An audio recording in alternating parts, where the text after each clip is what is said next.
자, 우리 친구 전도사님 보세요. 다 보고 있어요, 전도사님? 다 보고 있어요? 자, 친구들, 이 사람은 누구일까요? 전도사님 사진 하나 보여줄 거예요. 짜잔. 우리 친구들은 전혀 모를 것 같긴 해요. 누굴까요? 누구지? 네, 어른분들은 다 아실 거예요. 어른분들 세대에는 약간 손흥민급은 아니신가요, 혹시? 아무튼 엄청 어른들한테는 굉장히 유명한 운동선수였어요. 누굴까요? 누구야? 황 들은 것 같아. 나 어디서? 맞아요. 황영조라는 선수인데 우리 친구들은 익숙하지 않을 거예요. 근데 이 그림만 봐서 이 아저씨가 어떤 운동을 하시는 분일까? 이분이 어떤 운동을 하시는 분인 것 같아요? 달리기? 그냥 달리기 하는 분이실까? 맞아요. 마라톤 선수예요. 친구들, 마라톤이 무슨 운동인 줄 알아요? 우리 친구들? 마라톤이죠. 그쵸? 마라톤이 마라톤인데 정확하게 마라톤이 어떤 운동일까요? 바로 42.195km를 달리는 경주예요. 42.195km 과연 얼마나 될까? 거리가 얼마나 될 것 같아요? 예상해 볼 수 있는 친구. 어느 정도 될까? 42km. 대충. 어디서 예를 들어서 우리 집에서 뭐 교회까지의 거리요. 뭐 이렇게 얘기할 수 있는 친구. 얼마나 될 것 같아요? 좋아.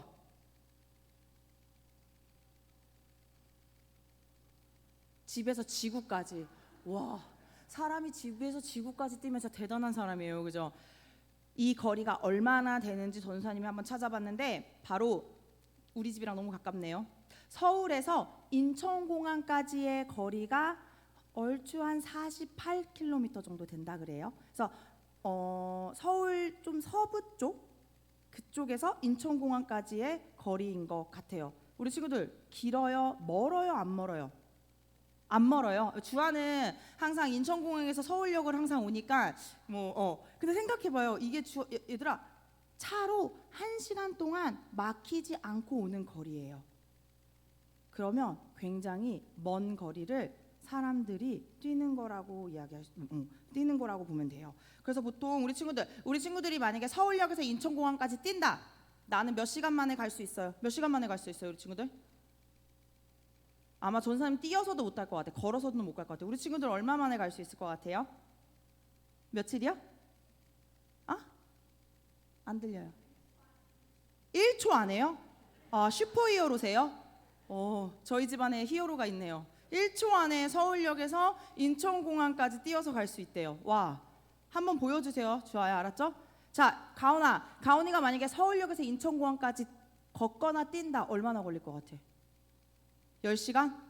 맞아. 전사님도 얼추 그 정도 되지 않을까? 아마 10시간도 더 걸릴 것 같아요. 전사님 가다가 쉬고 가다가 물도 마셔야 되고 엄청 오래 걸리는 시간인데 마라톤 선수들은요 이거를 2시간 만에 완주한대요. 정말 대단하죠. 운동선수 아마 그거를 위해서 훈련받고 열심히 달리는 운동 연습을 했기 때문에 아마 그게 가능할 것 같아요. 근데 얘들아 이 마라톤 선수들이 경주를 시작하자마자 100m 달리기 하는 것처럼 막 빨리 달릴까요? 혹시 마라톤 경기 본 적 있는 사람? 마라톤 경기 본 적 있어요? 없어요? 보통 마라톤 경기는 우리가 생각하는 달리기처럼 막 빨리 달릴 수 있는 경기가 아니에요. 지금 전사님이 거리를 얘기했죠. 서울역에서 인천공항까지의 거리를 100m 달리는 것처럼 막 빠르게 달릴 수 있다 없다? 없어요. 불가능해요. 너무 힘들어요. 그래서 마라톤 같은 경우는 천천히 그렇다고 해서 너무 천천히 달려도 안 되고 몸의 상태와 속도를 잘 생각하면서 달려야 하는 것이 이 마라톤인데 이런 마라톤 대회 안에서 선수들이 속도 조절을 잘 하거나 페이스 조절, 컨디션을 조절을 잘 할 수 있게 도와주는 사람이 있대요. 혹시 들어본 적 있어요, 우리 친구들? 없을 것 같아요. 누구냐면 페이스메이커. 마라톤 안에서 선수들이 속도를 잘 맞출 수 있도록 그리고 경기를 끝까지 완주할 수 있도록 도와주는 보이지 않는 곳에서 도와주는 사람이 있는데 그 사람이 바로 페이스메이커라고 해요. 전사님이 마라톤을 찾아보면서 페이스메이커를 쳐보니까 이 페이스메이커 역할이 너무나도 중요하대요. 이 사람의 역할에 따라서 선수들이 완주할 수도 있고 완주를 못할 수도 있고, 이 사람의 역할에 따라서 선수들이 속도를 빨리 냈다가 느리게 냈다 하는 아주 중요한 역할을 담당하고 있는 사람이에요. 그래서 이 페이스메이커를 또 다른 이름으로 뭐라고 얘기하냐면 블라인드 리더, 바로 보이지 않는 리더라고 이야기하고 있어요. 막상 달리기는 선수들이 달리는 것 같지만 이 선수들이 끝까지 잘 달리게 하기 위해서, 이 선수들이 속도를 조절하고 컨디션을 잘 조절하기 위해서 이 경기를 이끌어 나가는 사람은 실질적으로 페이스메이커라는 거예요.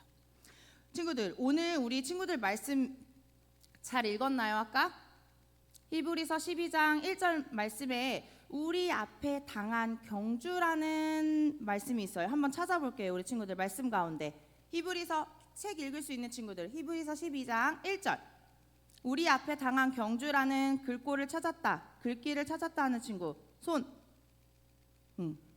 찾았어요? 자, 우리 앞에 당한 경주, 이거는 다른 말로는 뭐라고 하냐면 믿음의 경주라고 이야기하고 있어요.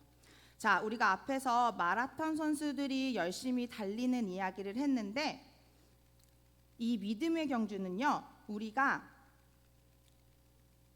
이 세상의 하나님의 자녀로서 열심히 끝까지 하는 것을 믿음의 경주라고 해요. 지금 하나님 말씀 가운데 우리가 이 믿음의 경주 안에 있다고 이야기하고 있는 거예요. 우리가 믿음의 경주를 뛰고 있다고 말씀 가운데 이야기하고 있는 거예요. 그래서 우리가 예수님을 구원자로 믿고 교회에 나와 예배드리고 이 땅 가운데서 하나님 자녀로 살아가는 것을 믿음의 경주라고 하고 있는데, 이 믿음의 경주에서도요, 우리 친구들 아까 마라톤에서 있었던 페이스메이커가 있다고 해요. 과연 누구실까?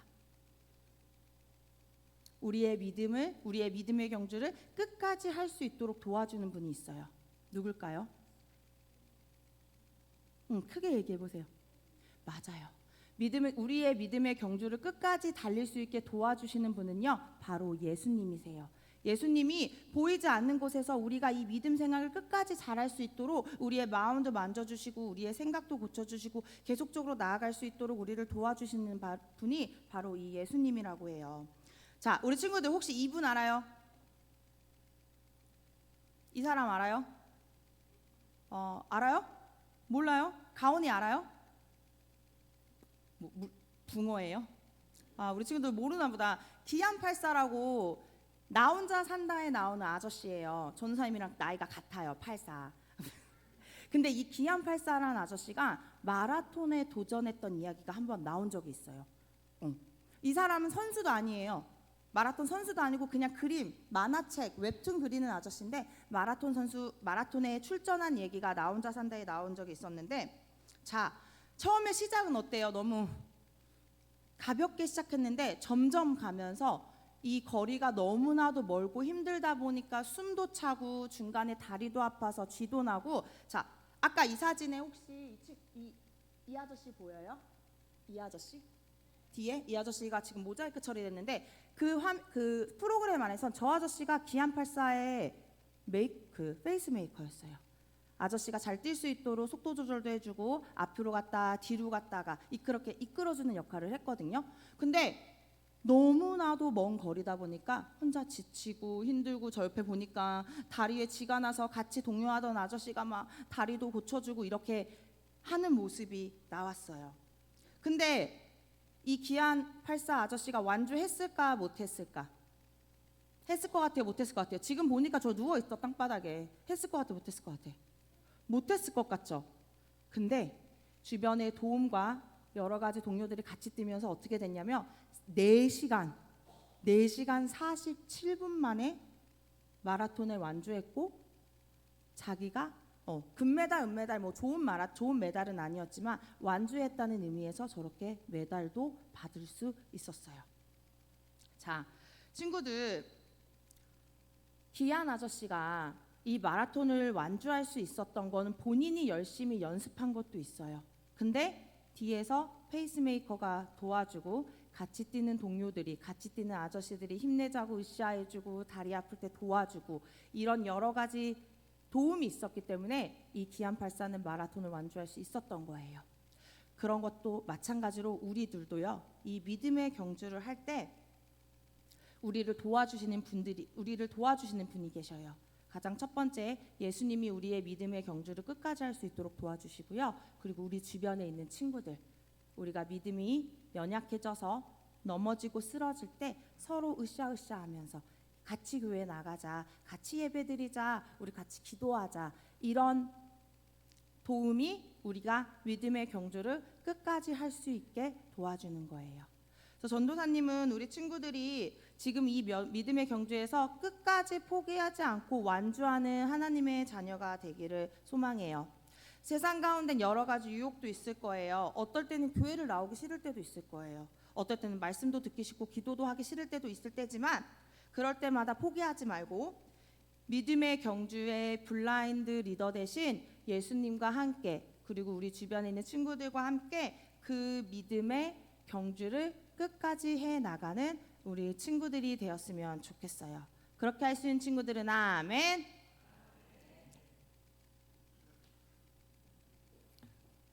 예, 오늘 우리 히브리서 11장 믿음장의 믿음의 사람들 시리즈를 마지막으로 믿음의 경주를 끝까지 완주합시다라는 제목으로 이 믿음의 시리즈를 마치고자 합니다.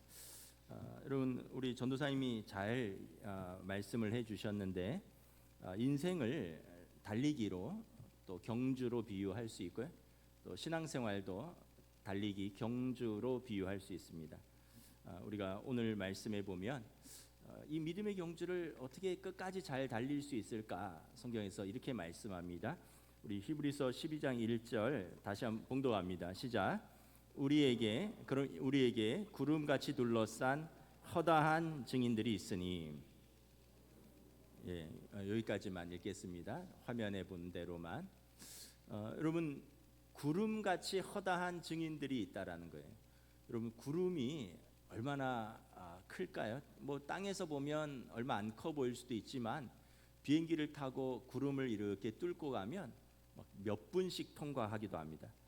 그래서 이 구름같이 둘러싼 허다한 증인들이란 표현은 뭐냐 하면 하늘을 가득 채운 믿음의 증인들이 있다는 것입니다.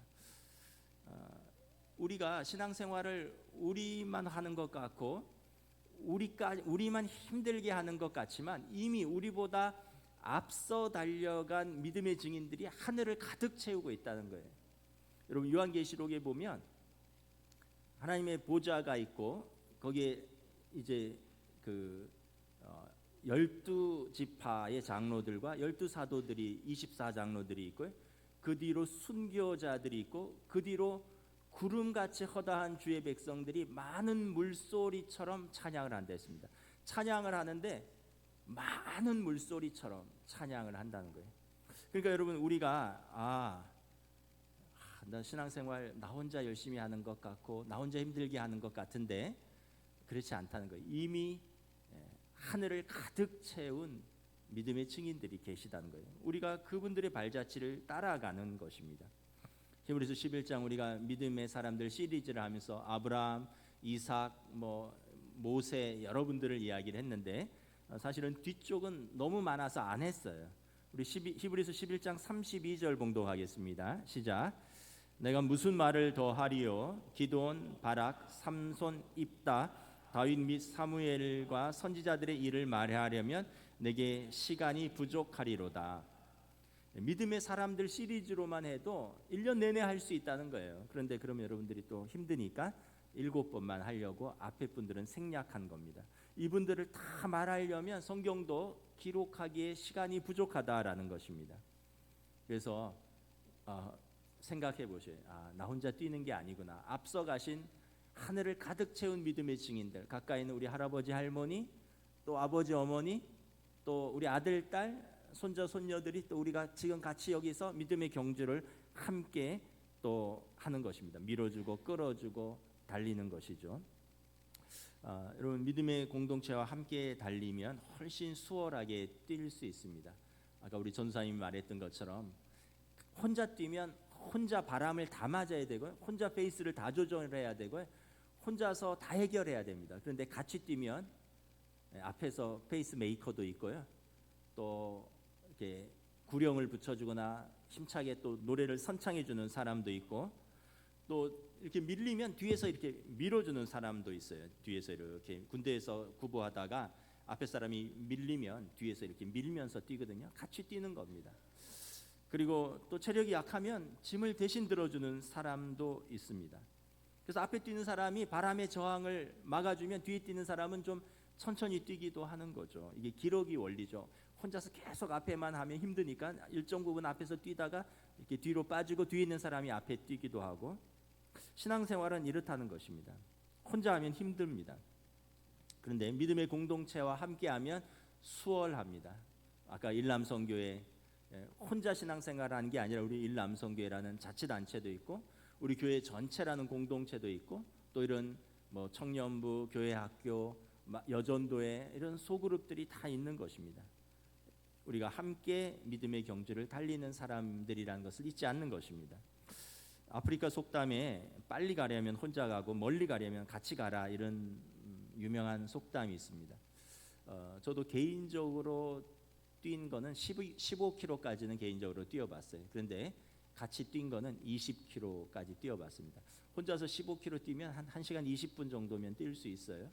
근데 군대에서 군장 다 메고 총 들고 20km 뛰니까 4시간 걸리더라고요. 근데 다 같이 뛰니까 어쨌든 태어나서 처음으로 20km를 뛰어보는 것입니다. 여러분, 우리가 이 믿음의 경주를 잘 달리려면 어떻게 해야 됩니까? 우리 히브리서 12장 1절 화면인데 한번 봉독하겠습니다. 시작. 모든 무거운 것과 얽매이기 쉬운 죄를 벗어버리고, 두 가지를 버려야 돼요. 첫째는 무거운 것들을 버려야 됩니다. 무거운 것들을 영어 성경에 보니까 everything that hinders 이렇게 되어 있는데 방해물이라는 거예요. 거치장스러운 거예요. 달리는데 방해되는 것들을 버리고 뛰는 겁니다. 여러분, 마라톤 선수 중에 긴 트레이닝 입고 뛰는 분 보셨어요? 여러분, 마라톤 선수 중에 물병이나 핸드폰 손에 들고 뛰시는 분 보셨습니까? 뛰다 보면 정말 안경도 무겁습니다. 하물며 시계도 무겁고 안경도 무거운데 핸드폰을 들고 뛰고 물을 들고 뛰는 거는 전문 마라토너가 아닌 거죠. 달리기를 할 때는 최대한 가볍게 하고 뛰어야 합니다. 여러분, 우리의 신앙생활도 경주도 마찬가지입니다. 우리의 신앙생활의 방해물을 버리고 가볍게 뛰는 것입니다. 여러분, 신앙생활의 방해물들이 뭐가 있을까요? 우리 신앙생활의 장애물들, 우리 신앙생활을 막아서는 것들이 뭐가 있습니까? 염려와 근심과 불안과 또 탐욕과 미움과 시기와 교만과 외식 같은 것입니다. 버릴 것들이, 여러분, 탐욕, 미움, 교만, 외식, 이런 건 버려야 돼요. 예수님께서 바리새인들의 외식을 본받지 말아라, 버리라고 했습니다. 외식은 밖에서 식사하는 게 아니라, 우리 학생들을 위해서 참고로 밖에서 식사하는 게 아니라 뭐뭐 하는 척하는 겁니다. 체하는 겁니다. 이런 거는 버리라. 그냥 진실하게 부족하면 부족한 대로 신앙생활 하라는 거예요. 맡길 것이 있습니다. 맡길 것. 예수님께 맡겨야 돼요. 여러분, 마라토너가 시계 뭐 이런 소지품은 맡겨뒀다가 나중에 찾으면 돼요. 염려와 근심 누구에게 맡겨요? 예수님께 맡기라라고 되어 있습니다. 마태복음 11장 28절에서 30절에 수고하고 무거운 짐진 자들아 다 내게로 오라, 내가 너희를 쉬게 하리라. 나는 마음이 온유하고 겸손하니 나의 멍에를 메고 내게 배우라. 그리하면 너희 마음이 쉼을 얻으리니 이는 내 멍에는 쉽고 내 짐은 가벼움이니라 하시니라. 수고하고 무거운 짐을 다 지고 인생의 경주를, 신앙의 마라톤을 뛰면 얼마나 힘들겠습니까? 예수님께 맡기라는 거예요. 현대인들의 짐이 너무 많습니다. 경쟁 사회고 불확실한 사회다 보니까 염려와 근심과 불안이 끊이지 않습니다. 이걸 이제 합쳐서 스트레스라 그러죠. 제가 어떤 의사가 하는 말을 들었는데, 여러분, 스트레스를 받으면 사람이 어떻게 되냐 하면 몸이 이렇게 경직됩니다. 몸이 긴장을 해요. 몸이 긴장하면 근육이 경직되고요, 혈관이 수축됩니다. 그러면 어떻게 될까요? 혈관이 수축되면 노폐물이 거기에 쌓이는 것이고, 몸이 근육이 경직되고 몸이 긴장을 하면 위가 멈추죠. 그래서 소화불량, 급체예요. 위가 활동을 안 하는 겁니다. 두통이 옵니다. 혈관이 머리를 혈액 순환이 자주 오지 않는 거예요.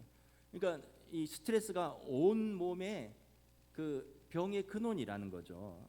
근데 이유 중에 하나가 우리 몸이 긴장하고 근육이 경직되고 혈관이 수축되는 겁니다. 근데 이거를 해소하려면 어떻게 해야 되느냐? 몸의 온도를 높이면 된대요.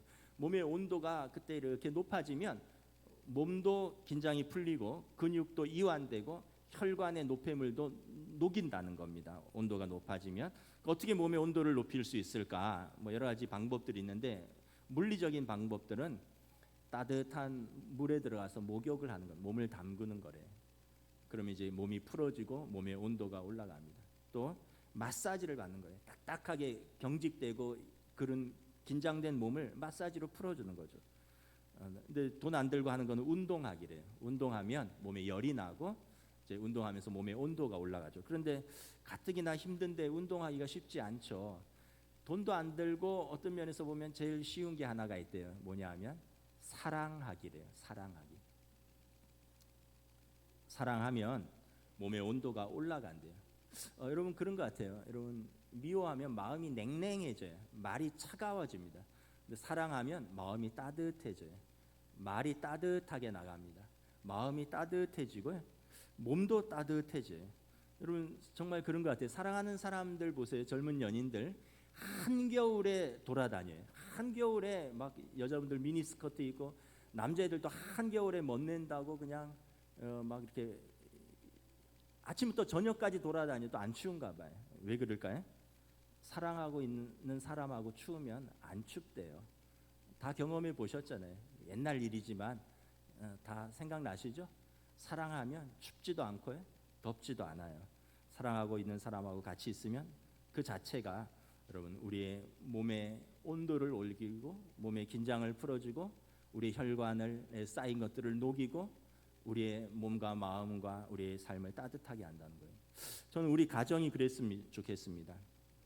불확실하고 살벌한 경쟁 사회에서 학교에서 공부하고 돌아온 애들 더 다그치고 회사에서 상처받고 힘들게 돌아온 가족들 집에 와면 좀 인자한 아버지와 따뜻한 엄마가 따뜻한 미소로 그래서 자녀들이 가족들이 집에 돌아오면 서로를 보면서 몸과 마음의 긴장이 풀어지고 마음이 편안해지고 그래서 삶의 회복과 안식이 일어나는 그런 행복한 가정이 되셨으면 좋겠습니다.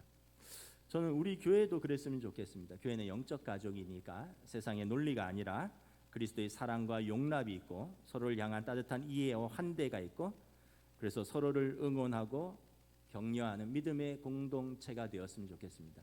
우리가 아브라함 믿음의 사람들 아브라함, 이삭 뭐 이런 분들을 보면 다 이런 성품들을 가지고 있습니다. 이웃에 대한 따뜻한 환대, 관용이 있는 것입니다. 자, 우리가 이 방해물들을 버리는데 얽매이는 것들은 풀어버려야 됩니다. 뭐가 있을까요? 히브리서 12장 1절입니다. 봉독합니다. 시작. 모든 무거운 것과 얽매이기 쉬운 죄를 벗어버리고 죄에 얽매이지 말라는 거예요. 묶인다는 거죠. 죄를 지면 우리가 죄에 묶인다는 것입니다. 하나님의 자녀가 믿음의 경주를 하지 못하도록 사단이 우리를 죄로 묶어버린다는 거예요. 죄를 지면 죄책감이라는 것이 있고요. 또 죄를 지면 하나님께서 우리에게 주신 그 밝고 맑고 명랑한 하나님의 성품들이 어두워집니다. 이게 죄의 파괴력입니다. 스트레스가 우리의 몸과 마음을 얽매이게 한다면 죄는 우리의 영혼을 얽매이게 하는 것입니다. 하나님의 형상을 닮은 하나님의 사람들이 죄를 짓는 순간 죄에 매이고 그래서 사단은 우리를 죄라는 덫을 놓고 이것을 유혹합니다. 여러분 덫을 보면 우리 동네도 길고양이들 중성화 수술을 구청에서 하거든요. 안 그러면 무한정 번식하니까 우리 교회에도 덫을 놓는 걸 봤는데 고양이 좋아하는 음식을 두고 덫 뚜껑을 열어놔요. 그리고 이제 들어가면 탁 닫히도록 되어 있습니다. 그리고 그 고양이는 모르겠어요. 담요 같은 걸 쳐놓더라고요. 그래서 들어가서 탁 닫히면 그냥 그 덫이 그냥 어둠 속에 고양이를 딱 가두고 그 다음 날 아침에 와서 데려가서 중성화시키를 수술을 하고 다시 풀어주더라고요.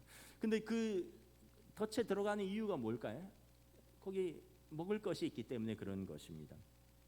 사단은 우리를 죄로 유혹합니다. 육신의 정욕, 안목의 정욕, 이생의 자랑 이런 것들로 우리를 하나님의 자녀됨을 잃어버리고 우리를 죄 가운데로 유혹하는 것이죠. 그래서 우리가 죄를 짓는 순간 우리의 영혼에 깊은 어두운 밤이 찾아온다는 것입니다.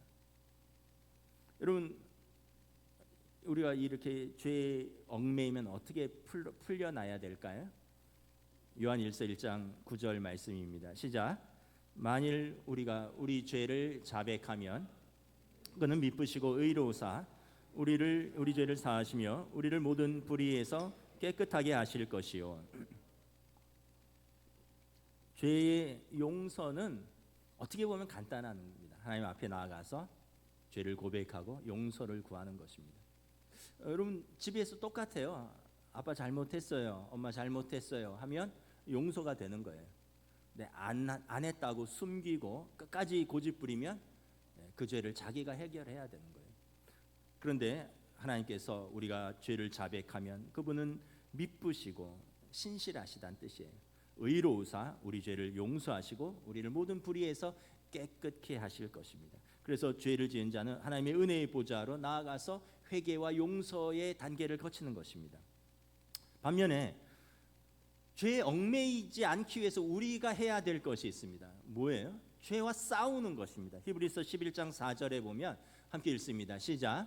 너희가 죄와 싸우되 아직 피 흘리기까지는 대항하지 아니하고. 죄만 만나면 무너지는 사람이 아니라 죄랑 싸울 수 있는 믿음의 용기 있는 사람이 되라는 거예요. 얼른 어떻게 싸우라고요? 피 흘리기까지 싸우라는 거예요. 대단한 싸움이죠. 생사를 걸고 죄랑 싸울 수 있는 믿음의 용기가 있어야 된다는 것입니다. 에베소서 6장에 보면 우린 맨날 사람과 싸웁니다. 혈과 육을 상대합니다. 너희의 싸움은 혈과 육을 상대하는 싸움이 아니라는 것입니다. 하나님의 전신갑주를 입고 그의 능력을 힘입어 우리를 죄로 무너뜨리는 악한 영들과 권세자들, 우리의 육신의 죄성과 피 흘리기까지 싸우라는 것입니다. 그래서 여러분, 믿음의 경주를 끝까지 잘하기 위해서는 이 얽매이는 것들은 여러분 싸우고 예수님께 올려드리고, 그리고 우리의 방해물 되는 것들은 버리는 그 작업이 필요한 것입니다. 여러분, 또 이 믿음의 경주를 할 때 뭐가 중요할까요? 인내가 무엇보다 중요합니다. 인내로 경주하라. 아까 우리 전도사님이 기한 84라는 분의 그 마라톤 모습을 보여줬는데, 만약에 그분이 쓰러져서 아유 나 이제 더 이상 못 뛰겠다 했으면 그럼 못 뛰는 거죠. 저 결승전 사진은 나올 수 없는 것입니다. 저도 달리기를 마라톤을 여러 번 완주한 분한테 달리기를 배웠습니다. 그래서 뭐 요즘은 잘 못 뛰는데 왕년에 10km 정도는 뭐 일주일에 서너 번씩 뛰고 했었습니다. 근데 이 달리기를 하다 보면 어느 순간 아이들 표현대로 현타가 오는 순간이 있습니다. 현타가 아이들 표현으로 현실 자각 타임입니다. 내가 여기 왜 뛰고 있지? 내가 왜 이 고생을 하고 있지? 내가 왜 뛰어야 돼? 이런 생각이 들 때가 있어요. 근데 그 순간을 인내하고 넘기면 또 한 구간을 뛸 수 있어요. 그날을 또 뛸 수 있는 거예요. 이게 그 매번 유혹과의 싸움입니다. 여러분, 신앙생활도 마찬가지입니다. 어느 순간 시험이 들 때가 있습니다. 아까 현타라고 현실 자각 타임이 들 때가 있어요. 이게 신앙적인 용어로는 시험입니다. 내가 왜 이 수고를 하면서 신앙생활을 하고 있지? 내가 예수 안 믿으면 못 먹고 사나? 내가 왜 예수 믿어야 되지? 이런 근본적인 회의와 의심과 또 이런 시험들이 올 때가 있습니다. 근데 이 순간을 어떻게 해야 된다고요? 인내하면서 계속 뛰는 것입니다. 근데 인내는 내 의지로 하는 건 한계가 있습니다. 인내는 먼저 인내의 모범을 보이신 예수님을 바라보는 것입니다. 우리 히브리서 12장 2절 함께 봉독하겠습니다. 시작. 예수를 바라보자. 그는 그 앞에 있는 기쁨을 위하여 십자가를 참으사. 예수님은 십자가도 참으셨다는 거예요. 뭐 때문에? 그 앞에 있는 기쁨, 저와 여러분의 구원의 기쁨을 위하여 십자가를 참으셨다는 거예요. 부끄러움을 개의치 아니하셨다는 거예요. 그래서 여러분 우리가 이 십자가를 참으신 우리를 위하여 부끄러움을 개의치 아니하시고 십자가의 고통을 참으신 예수님을 바라보면서 우리도 인내해야 되는 부분이 있는 거죠. 인내라는 게 뭘까요? 영어로 perseverance라 그러는데 끈기 이런 표현이죠. 인내, 끈기. 제가 좋아하는 인내의 정의가 있습니다. 뭐냐 하면 사람에 대해서 참고 환경에 대해서 견디는 것입니다. 뭐 여러 정의가 있는데 제가 좋아하는 정의입니다. 인내는 사람에 대해서 참고 환경에 대해서 견디는 것입니다. 그러려고 노력하고 있습니다. 잘 안 되는데 가정에서도 그렇습니다. 여러분 가족이기 때문에 끊임없이 참고 용납하고 또 견디는 것입니다. 우리가 어떤 환경에 둘러싸여 있든지 인내로 견디는 것입니다. 여러분 모든 것은 다 지나갑니다. 돌아보면 힘들어서 죽을 것 같은 시간들이 있었을 것입니다. 그런데 돌아보면 그 시간도 지나갔습니다. 우리가 인내를 하기 위해서 그 시간을 그냥 버티는 게 아니라 한 가지 우리의 어떤 결단이 있어야 돼요. 우리가 인내를 하기 위해서 유념해야 될 덕목이 있습니다. 이걸 잘 기억하고 이걸 결단하면 도움이 됩니다. 뭐냐면 자극과 반응 사이에서 올바른 선택을 하는 것입니다. 이것도 제 이야기가 아니라 이거는 나치 독일의 유대인 학살 시대에 그 게토에서 살아남은 빅터 프랭클이라는 정신분석 의사가 말한 것입니다. 자극과 반응 사이에서 내가 어떤 선택을 하느냐는 거예요. 여러분 다른 사람을 바꾸기는 어렵습니다. 여러분들 남편이 바뀌든가요?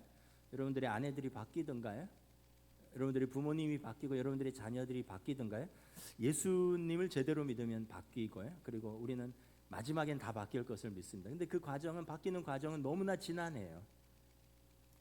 여러분 환경은 우리가 통제하기가 어려워요. 환경을 내가 바꾸기는 어렵습니다. 우리의 정치에 우리의 경제 환경 이걸 우리가 바꾸기는 어렵어요. 그럼 결국 뭐예요? 사람도 바뀌기 어렵고 환경을 바꾸기는 거의 불가능하다면 내가 할 수 있는 건 뭐예요? 내가 나를 바꾸는 겁니다. 내가 나를 통제할 수 있는 것이에요. 자극과 반응 사이에서 내 선택은 내가 자유의지로 할 수 있는 거예요. 그때 화를 낼 수도 있고요. 그때를 또 생각하며 참을 수도 있어요. 그 자극과 반응 사이에 0.1초라도 그 생각하는 시간을 가지라는 것이 이제 마음의 쿠션을 가지라는 표현을 쓰는데 쿠션이 뭐예요? 바로 들어와서 그냥 튕겨 나가는 게 아니라 쿠션이 있어서 들어왔을 때 약간 이렇게 주춤하는 그 시간을 가지라는 거예요. 그래서 우리가 잠깐이라도 뒤를 생각하고 더 옳은 것을 선택하고 올바른 선택을 하려고 노력하라는 것입니다. 여러분 이것이 신앙적 용어로 기도입니다. 기도는 우리가 문제 앞에서 자기 자신과 문제를 객관화시키는 시간들입니다. 대부분의 사람들은 문제 앞에서 생각대로 반응하고 경험대로 반영하고 그리고 감정대로 반응합니다. 그런데 기도는 문제와 사건 속에서 우리 자신을 이렇게 조금 떨어뜨려 놓습니다. 객관화시킵니다. 그러면서 그 시간 속에서 하나님의 뜻은 무엇인가? 하나님은 무엇을 기뻐하실까를 성령님께서 우리에게 예수님의 말씀을 기억나게 하시며 생각나게 하시고 우리를 올바른 선택을 할 수 있도록 우리를 이끌어 주는 것입니다. 그래서 인생도 믿음의 경주도 반드시 인내해야지 완주할 수 있습니다. 근데 인내의 과정은 예수님을 바라보고 우리 안에 계신 성령님을 의지하여 우리가 자극과 반응 사이에서 성령의 인도함을 따라가는 것입니다. 여러분 조금만 더 뛰는 게 중요합니다. 조금만 더 뛰는 거. 경주를 할 때 몹시 힘든 순간이 찾아와요. 오르막을 만날 때 정말 힘들어요. 그냥 숨이 차서 가슴이 터질 것 같아요. 심장이 터질 것만 같고 이게 혈액 공급이 잘 안 되니까 머리가 띵해지는 순간이 있어요. 그런데 제가 마라톤을 배운 분이 뭐라 그랬냐면 박 목사님 그때 오르막을 만나면 보폭을 짧게 하는 겁니다. 젠 걸음으로. 그리고 팔은 더 빨리 치라는 거예요. 그래서 보폭을 짧게 하고 팔을 힘차게 치면서 조금만 더 힘을 내세요. 그러면 어느 순간 내리막을 만난다는 것입니다.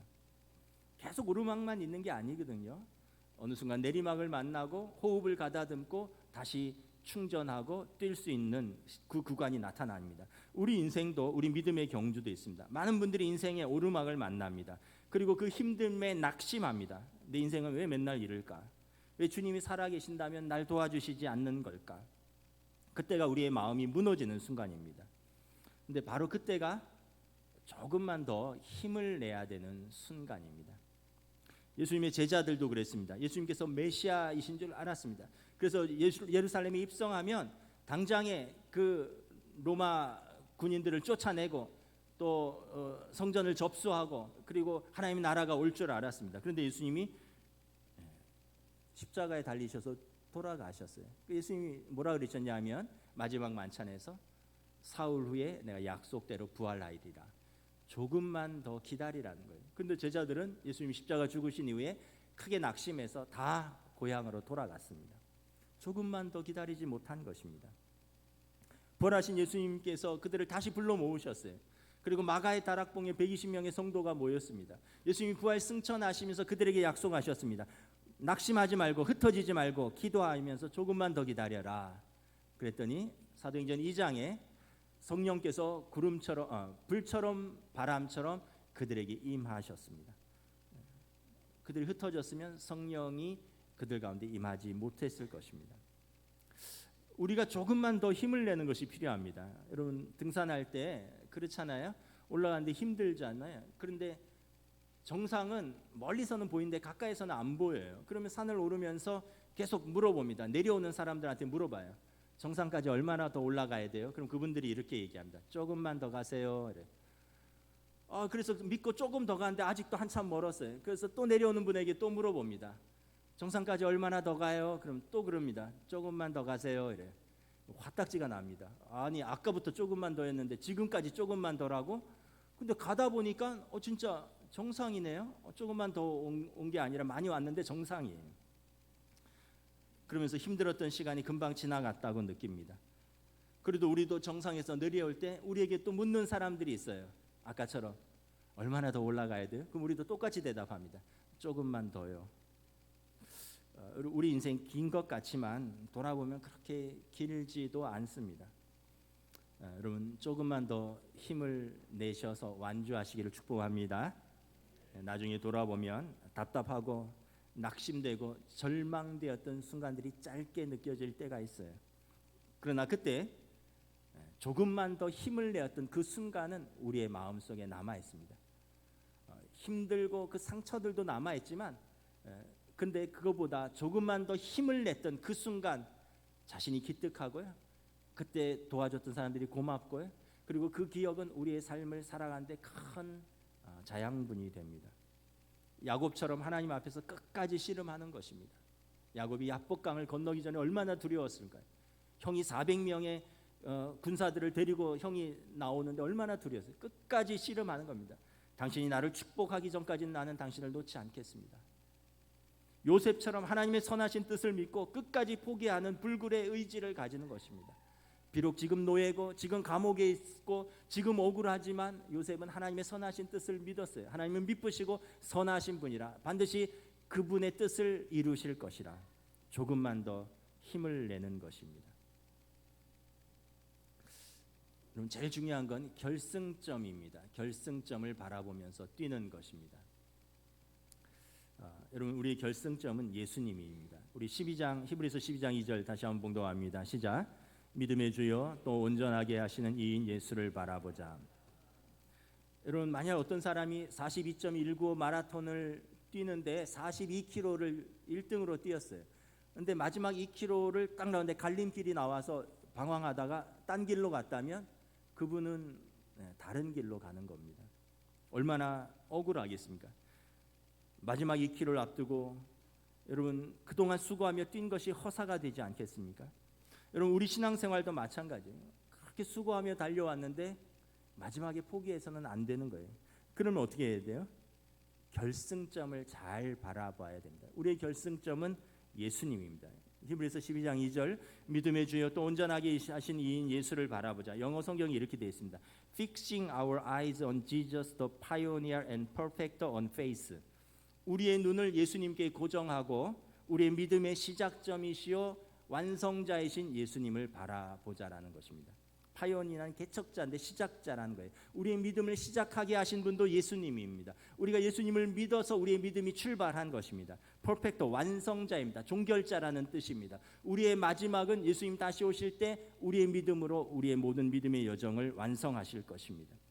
우리가 예수님으로 믿음의 시작을 했습니다. 그러면 우리는 지금 저와 여러분 어디쯤 달리고 있습니까?